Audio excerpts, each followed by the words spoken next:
राधे राधे। श्री हरिवंश। आइए आज की लीला में प्रवेश करें। लीला चल रही थी कहाँ कहूँ सखी उन नयनन की बात। हमने कल किया था एक दृष्टि में जो दिखा सो दिखा, फिर तो दृश्य जगत में वही वह भर गया। यहाँ तक। अब इसके आगे। जब मुझे चेत आया, अपनी झोंपड़ी में कथरी पर पड़ी थी। बाबा मैया दोनों दादा और भाभियों ने मुझे घेर रोना आरंभ कर दिया था। मैया अपने भीगे आंचल से मेरा मुख पोंछ रही थी और भाभी के हाथ का व्यंजन हिल रहा था। चेत होते ही मैं हड़बड़ाकर उठ बैठी। ये देख सबके मुख प्रसन्नता से खिल उठे। मुझे उठते देख बाबा ने दोनों हाथ जोड़ सिर से लगाए। जय भोलेनाथ। मेरे बाबा महादेव बाबा के पक्के भक्त हैं। बोर होते ही नहाकर एक लुटिया पानी महादेव बाबा की पिंडी पर चढ़ाने के पश्चात ही मुख जूठा करते हैं। उनके कांपते कंठ की ध्वनि से ही मुझे ज्ञात हुआ कि वह मेरे कारण कितने चिंतित हैं। सुगना, तुझे क्या हुआ मेरी लाली? मैया ने ममता भरे स्वर में पूछा। मैं क्या कहती सखी, कहाँ कुछ भी तो नहीं मैया। मुझे संभवतः नींद आ गई थी, कहकर हंसते हुए मैंने मैया की गोद में सिर रख दिया। वे सब आश्वस्त हुए, किंतु बहन, हृदय में वह अनियारी आंखें जैसे तिरछी होकर अड़ गई हैं। रह रह कर कलेजे में कसक उठती है। मैं कराह कर रह जाती हूँ। ये कैसी मांदगी लग गई मिठी मिठी मुझे। कोई औषध बता देना, इससे तो न जिया जाए ना ही मरा जाए। सुगना मेरी गोद में सिर रखकर अचेत हो गई। क्या कहकर उसे धीरज बंधाऊं? यहाँ तो आपे बामन मांगता औरन को कहाँ भीख दे वाली बात है। मैंने उसे छाती से लगाकर बड़े गले से आंसू बहाते हुए कहा, सुगना धीरज धर मेरी बहन।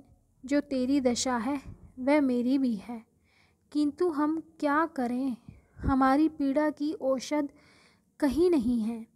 कहाँ हम दीनहीन बील कन्याएं और कहाँ वे व्रजराज कुमार, कहाँ चंद्रमा और कहाँ कांच का टुकड़ा। हमें उनके दर्शन हो जाते हैं, उनकी चरण धूलि मिल जाती है, यही बड़ा सौभाग्य है। मेरी बात सुन। सुगना आंखें फाड़ फाड़ कर मेरी ओर देखती रही। फिर अटकते स्वर निकले। व्रज राज कुंवर?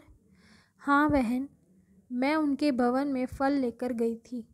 उनकी मैया ने मूल्य देना चाहा, किंतु मैं प्रणाम करके चली आई। आज उन्होंने कहलाया है, मेरे लाला को तेरे फल बहुत रुचे, अतः नित्य दे जाऊं। इसी कारण 5-7 दिन तक मैं आ नहीं पाई तेरे समीप। सखी, मुझसे तो मेरा मृग शावक ही भाग्यवान है। वह तो बंसी ध्वनि सुनते ही निर्द्वंद दौड़ता हुआ जाकर उनके अंग से अंग लगाकर खड़ा हो जाता है। मेरे दुर्भाग्य का कहीं अंत नहीं।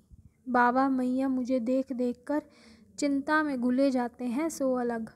सुन सुगना, आज तू मेरे साथ फल लेकर राजा के भवन में चली चल। मैंने कहा, ना सखी, यदि कहीं भवन में कुंवर जू की दृष्टि पड़ गए तो क्या करूँगी। उन्हें देखकर मुझे ध्यान ही नहीं रहता। कहीं अचेत होकर गिर गई अथवा पाहन सी स्थिर होकर उन्हें देखने लगी तो लोग क्या कहेंगे। मेरा तो कुछ नहीं, पर वह राजकुमार हैं, उनका मान छोटा हो जाए ये तो ठीक नहीं। रहने दे बहन, जो मेरे भाग्य में होगा भुगतूंगी। कभी कभी समय निकाल कर मिल लेना। तेरी बातें सुन बड़ी ठंडक मिली। अच्छा बहन, आऊँगी, कहकर मिट्टी चली गई। कालू, तू कितना भाग्यवान है रे कि उनके समीप जाकर जी भरकर रूप देखे और बंसुरिया सुने। जब जी चाहे उनका स्पर्श भी कर ले। मैं अपने मृग शावक के गले में बाहें डालकर बातें कर रही थी, और है ही कौन जिसे हृदय की बात कहकर जी हल्का करूं। मेरे नेत्रों से जरती बूंदें कालू का अभिषेक करने लगी तो उसने मुख फेर कर अपनी बड़ी बड़ी आँखों से मेरी ओर देखा, मानो कहा, थोड़ा धैर्य धर बहन। कैसे धीरज धरूं मेरे वीर, मैंने भरे गले से कहा।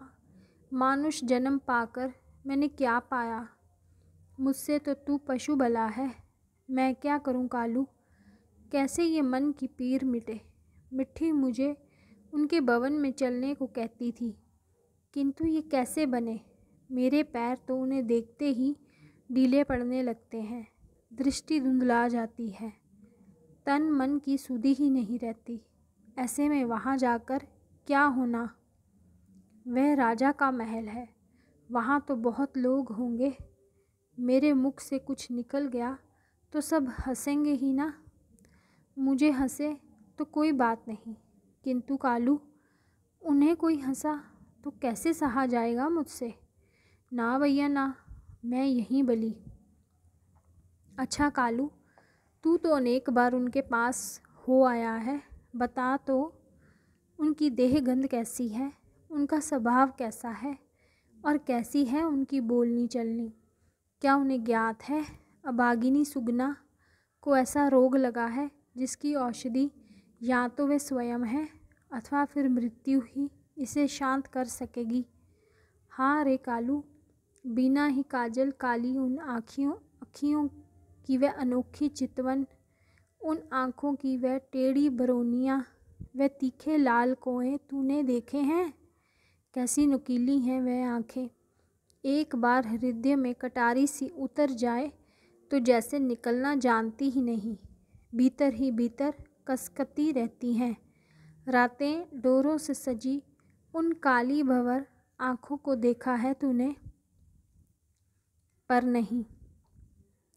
तूने देखी होती तो क्या ऐसे निश्चिंत होकर पागुर कर पाता। खान पान और नींद भूल बिसर ना जाती भला, फिर तो उनके संग ही संग डोलता केवल। किंतु तुझे कहाँ कोई बाधा है भैया, दुर्भागिनी तो ये सुगना ही है। क्या कहता है रे, वह मेरी पीर पहचानते हैं। क्या मेरे कारण ही वह तुझे यहाँ बेचते हैं। तू नहीं आना चाहता। ये सब क्या कह रहा है कालू, भला ये तो कह, उन्हें मेरे बारे में बताया किसने। क्या तूने कहा। बावरे, ये सब क्या कहने की बातें हैं। तू महाबुद्धू है रे कालू। वह ना जाने क्या सोचते होंगे मन में। वे बहुत बड़े हैं, बहुत बड़े, और मैं एक बिल्ली। तूने उचित नहीं किया रे कालू। अब अपना ये लज्जा भरा मुख लेकर यमुना में डूब मरना होगा। तूने ये क्या किया पगले, ये क्या किया। इसी के साथ मैं वाणी को विराम देती हूँ। बाकी की लीला हम कल करेंगे। तब तक के लिए राधे राधे। श्री हरिवंश।